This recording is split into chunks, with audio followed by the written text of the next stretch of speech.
Guatemala is recovering from a 36-year armed conflict, a conflict that was fought during the Cold War. And it was really just a small leftist insurgency and a devastating response by the state.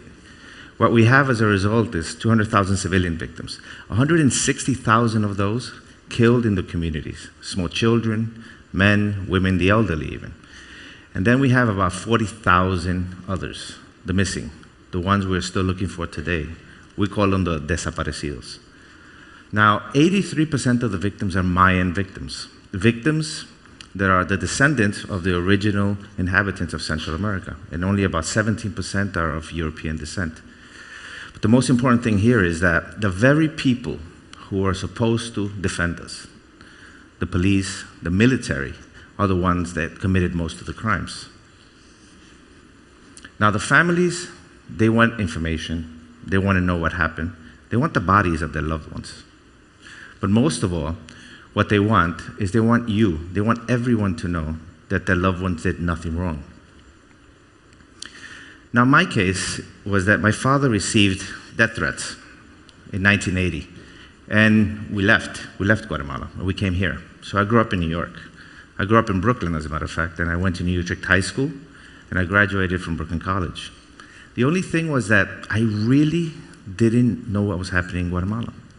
I didn't care for it. It was too painful. But it wasn't until 1995 that I decided to do something about it. So I went back.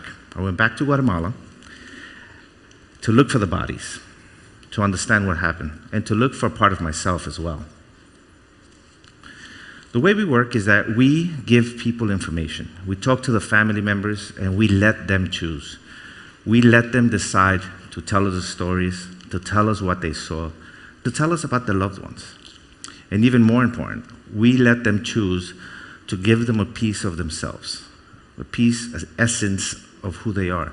And that DNA is what we're going to compare to the DNA that comes from the skeletons. While we're doing that, though, we're looking for the bodies. And these are skeletons by now. Most of these crimes happened 32 years ago. When we find the grave, we take out the dirt, and eventually clean the body, document it, and exhume it. We literally bring the skeleton out of the ground. Once we have those bodies, though, we take them back to the city, to our lab, and we'll begin a process of trying to understand mainly two things. One is how people died. So here you see a gunshot wound to the back of the head, or machete wounds, for example. The other thing we want to understand, though, is who they are, whether it's a baby, or an adult, whether it's a woman or a man. But when we're done with that analysis, what we'll do is we'll take a small fragment of bone and we'll extract DNA from it. We'll take that DNA and then we'll compare it with the DNA of the families, of course. The best way to explain this to you is by showing you two cases. The first is the case of the military diary. Now, this is a document that was smuggled out of somewhere in 1999. And what you see there is the state following individuals, people that, like you, wanted to change their country. And they jotted everything down. And one of the things that they wrote down is when they executed them. So inside that yellow rectangle, you'll see a code. It's a secret code, 300. And then you see a date. The 300 means executed, and the date means when they were executed. Now, that's going to come into play in a second. What we did is we conducted an exhumation in 2003 where we exhumed 220 bodies from 53 graves in a military base. Grave 9, though, matched the family of Sergio Saúl Linares. Now, Sergio was a professor at the university. He graduated from Iowa State University and went back to Guatemala to change his country. And he was captured on February 23rd, 1984. And if you can see there, he was executed on March 29th, 1984. Which was incredible. We had the body, we had the family's information and their DNA, and now we had a document that told us exactly what happened.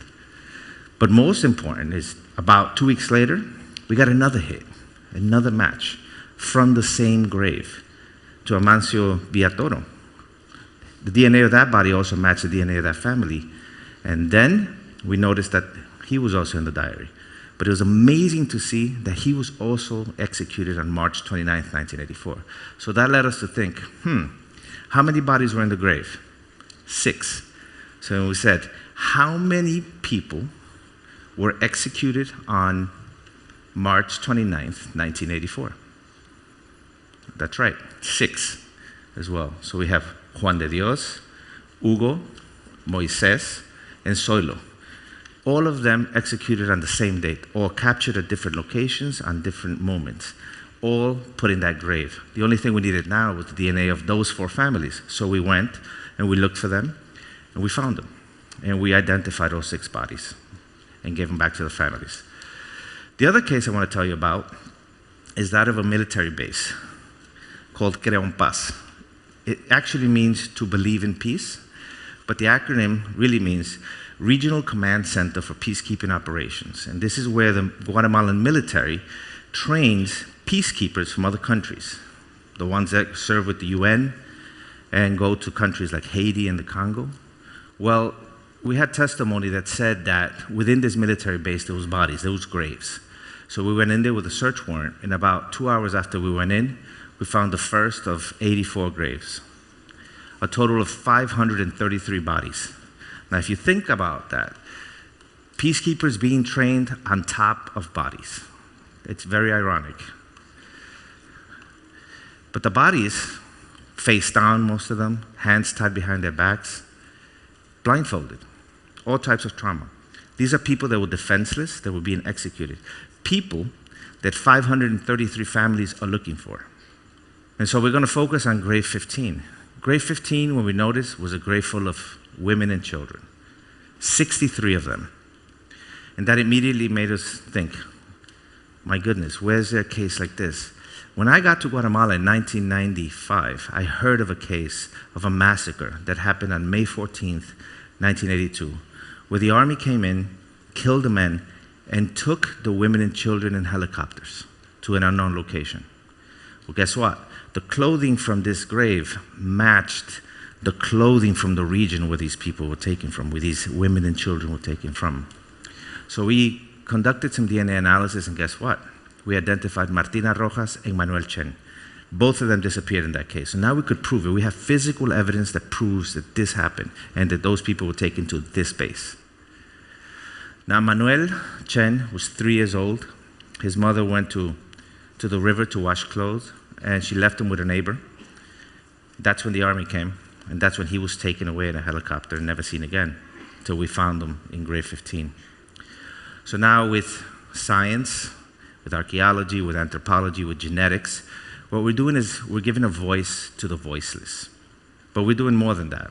We're actually providing evidence for trials, like the genocide trial that happened last year in Guatemala, where General Rios Montt was found guilty of genocide and sentenced to 80 years.